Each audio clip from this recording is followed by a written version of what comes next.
In my last video about Geometry Dash, I talked about my personal hot takes and unpopular opinions about the game, and you guys seemed pretty mixed on my opinions. Honestly, I was expecting some people to hate me after that video. I successfully rage baited my viewers. You guys can now go crash out in the comments. Like I mentioned in my last video, I was down to make a part 2 since I still have many ideas that didn't make the original video. So as you probably read the title, in this video, I'll bring you even more hot takes I have about Geometry Dash. Now this time it's gonna be a little bit different, since some of you legends left some very good hot takes in the comments last video. I decided to pick the most interesting ones and include them into my video. Here's how it's gonna work. The first half of this video is going to be about my personal hot takes. There really isn't an order to these hot takes, simply random ones that I just found the most interesting to talk about. The second half of the video will be including hot takes that you MVPs put out in the comments. But without further ado, let's start off with the hot takes. To start off, I think the robot is an underrated game mode. While reading the comments of last video, I noticed that most of you guys hate the robot, which is exactly why I included it in this video. I'm pretty sure I've made hundreds of little kids cry right now because they disagree with one of my takes. Oh, I'm so evil. For those who hate me just from saying that, hear me out. Personally, I think the robot has one of the funnest gameplay mechanics ever. You may think it's just a better version of the cube, which you'd be right in that case, but it's more than that. The robot is unique, since unlike most game modes, you feel like you actually have control over the robot, since you can control how high it goes depending on how long you click for. The robot also makes for fun gameplay, since in most levels using that game mode, you actually have to control how high or how low the robot goes. Plus, unlike game modes like the wave, the robot goes really well with orbs, while having that freedom that the ship, wave, swing, and UFO do. It may not feel as well controlling like the wave, but it definitely makes up for that by going really well with orbs and jump pads. I also find it satisfying playing levels with the robot. I just love having to time how long my clicks have to be per jump. Levels like Deadlock do this pretty well, since you actually have to time your clicks in order to move on. Therefore, it can make for some really fun and challenging gameplay if done well. So in conclusion, I think the robot is an underrated game mode since its ability to jump higher the longer you click can make for fun and underutilized gameplay. In my last video, I mentioned how TOA 2 is RobTop's best level, so I think it's fair to say what the worst level is. This will lead to my next hot take. Clutterfunk is the worst main level RobTop has ever made. I know that there's people that love this level for introducing the mini game mode so well, but personally, I never enjoyed this level. Clutterfunk just has some really odd gameplay for RobTop standards. The decoration just doesn't look as good and clean as X-Step or Theory of Everything, and I just never liked Clutterfunk, no matter how many years have passed or how many times I play the level. However, I will admit the challenging timings near the end of the level aren't that bad, and that the first and second coin of the level are really well done. But aside from that, we get probably the most repetitive gameplay I've ever seen in any RobTop level. It's just the same click pattern for the last 20% of the level. So overall, this level is just a mess. I also have to add that the ball, the new game mode at the time, wasn't really used that much in Clutterfunk. I really wish it could be implemented in more parts of the level. This doesn't really affect my opinion on the level, but I wanted to mention that the song is just so weird and awkward. Like, the song creeped me out so much as a kid, and not gonna lie, it does to this day. So personally, Clutterfunk is my least favorite main level since it has a messy decoration, very repetitive gameplay in a few parts, and also because the level underuses the ball and the mirror portal overall. Speaking of mirror portals, that leads to my next hot take. The mirror portal is underrated. Despite so many people hating the mirror portal because it's just bad, that's not right. People don't use the mirror portal right, therefore that's why it's so hated. Sure, we already have things like the reverse trigger, but that's different since it affects the gameplay, not the visuals. I think the mirror portal should be used more since there could be creators that want to have reverse gameplay but don't want to use the reverse trigger since it overcomplicates things and it's harder to use than the mirror portal. That makes the mirror portal a reliable choice. Plus, a second hot take in one. But I think people have a skill issue when they say that they hate reversed gameplay. Y'all are just terrible at the game, honestly. Like asymmetrical duels I talked about in the last video, the mirror portal is something that is fun once you've mastered sight reading from right to left. It's a cool way to spice things up without using complicated triggers. For example, RobTop flawlessly introduced the mirror portals in Time Machine and used it so well in the few levels it appears in. So in conclusion, I think mirror portals are underrated and are just hated because people have a skill issue. Next, I want to start with more of a bigger hot take. I've seen people time and time mention this in comments of Geometry Dash levels, and I honestly agree with this. This is my fourth hot take of the video. The epic, legendary, and mythic rating for levels doesn't really mean anything. I know you little goobers are already crashing out in the comments. Y'all can't accept that people have different opinions. But hear me out. It might have been a big deal back in early 2.2 when the towers got rated as first mythic, but as time went by, especially recently, levels like Button Masher and Backbeat Revenge got mythic rating even though they didn't really deserve it. Therefore, people are just mad that levels got rated wrong, and it just doesn't make sense. People are fighting for a little fire that goes on a difficulty face. Now don't get me wrong, I do like the epic, legendary, and mythic rating system, but they just don't serve a point in my opinion.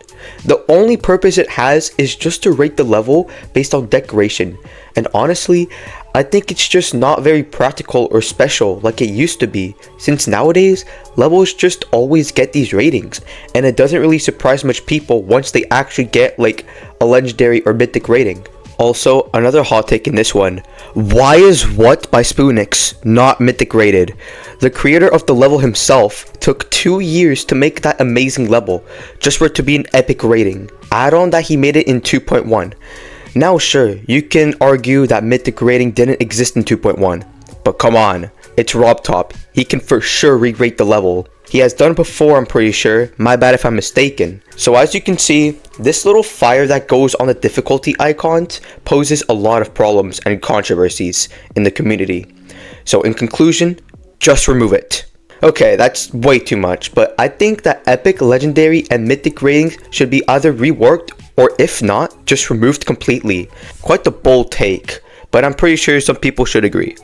Now, for my final hot take before we get to you guys. I think that Geometry Dash is terrible. Oh wait, that's not part of the script. Oh yeah, that's what I was looking for. Alright, let me see that comment again. Fascinating. All shall be revealed. You deserve a medal for guessing my final hot take. Yippee! So, if you couldn't tell, my final hot take is that Generation Retro is overhated. People complain that this level has terrible gameplay, but there's so many levels that have infinitely more frustrating gameplay. Compared to other levels today, Generation Retro doesn't have the worst gameplay. Now sure, some parts like the robot part might be a little bit tedious, and the UFO section might be hard to sight read, but this isn't as bad as some levels where the gameplay is just hot buttons. The decoration also might be a little eye-bugging to many people, but I've played levels with worse decoration honestly. Plus, at least Generation Retro tried to do something unique this time around, since the whole selling point of the level is the boss fight that goes on for the second half of the level. It might not be the best boss fight in the world, but you can actually fight back in this boss fight, something that was so unique back in Update 2.0 when the level was first released. It might have not been executed that well, but at least it tried to be unique, and at least it tried to stand out from other boss fights at the time. Also, we cannot forget the peak cinema this boss fight is. Arrgh! This is my game! It's time for a game over!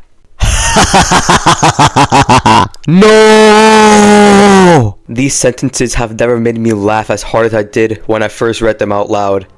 I understand that the creator of the level has Spanish as their first language and doesn't have the best English, but it's still so funny. But in conclusion, Generation Retro is so overhated and deserves more respect for trying something new. Now, let's look at the hot takes you very special goobers made in the comments. I won't be picking ones I agree with, but ones that deserve to be talked about more. Firstly, Aukis says, Spider Orb is overrated too. Why does every simple level I see have a million spider orbs?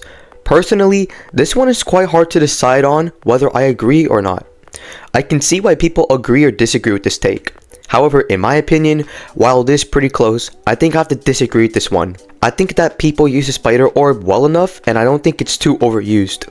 I think mainly people use the spider orb a lot because if they use the spider portal for the layouts, it would ruin it. I can definitely see why people would agree though. It does feel like people are using it more.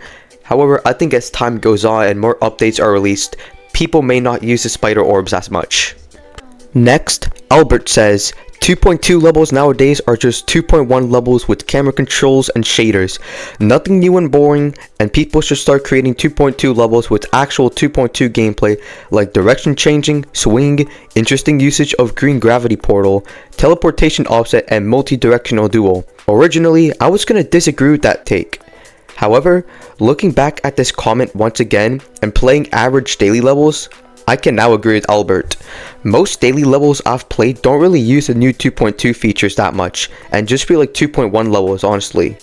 You could argue that some of these creators are newer creators and that they don't know how to use the 2.2 features, which I completely understand, and it is a good point. But there's some older creators that don't really use half of the things mentioned in Albert's comment. Heck, I really don't see things like multi-directional duels and teleportation offset these days, which already sounds so cool. Next, JBYT said a couple hot takes, so I chose 3 of the most interesting ones and will rapid fire through them. Firstly, 9 circles should be a medium demon. Yeah, sorry man, but I gotta disagree. While the first 40% of the level may be medium demon difficulty, the long wave parts just push it up to a hard demon difficulty. The cool color wave effect just makes the gameplay 20 times harder in my opinion. Next, electrodynamics should not be demon. You know, I actually agreed this time. People are over exaggerating how hard the last 40% of the level is because it's in triple speed. Literally most insane levels, heck, even harder levels, use triple speed completely fine. However, if RobTop made a new difficulty between insane and demon, levels like electrodynamics could definitely fall into that difficulty. Now, for my final hot take from you guys, McSpeedster2000 says, the star rate achievement was a mistake. Oh my days, that one is quite tricky. This could go either way. I can see why people agree, since like Speed said in his comment, the expectations for a good level have reached really high standards today. And many people can try to make a good level and don't end up getting the rating from RobTop. However, on the other hand, I can see why people disagree. People can spend a lot of time making a level, and the star rate achievement is just a way for the game to congratulate you for making a good level. Now, which side do I fall on? In my genuine opinion, this really depends on the era of Geometry Dash we're talking about. If we're talking before 2.1, I disagree with this take, since making a 1.9 or 2.0 style level isn't as hard as making a 2.2 style level. If we're talking about today's standards, I honestly agree. So yep, I agree with this hot take. The amount of people who try to make a decent level but don't even get a feature rate is just ridiculous. I think since the standards of levels being rated get so high now, and expectations for a good level get higher, it makes it harder to get a rated level. So therefore, to end the video, I think the star rate achievement should be removed. Anyway, that's all for today's video. I had lots of fun coming up with hot takes and reading your takes in the comments. Sorry if I didn't take as many takes as you guys might have expected, but this video was already getting pretty long. But hey, I might make a part 3 in the future, so if you want a part 3, let me know in the comments. But anyway, have a good day or have a good night everyone.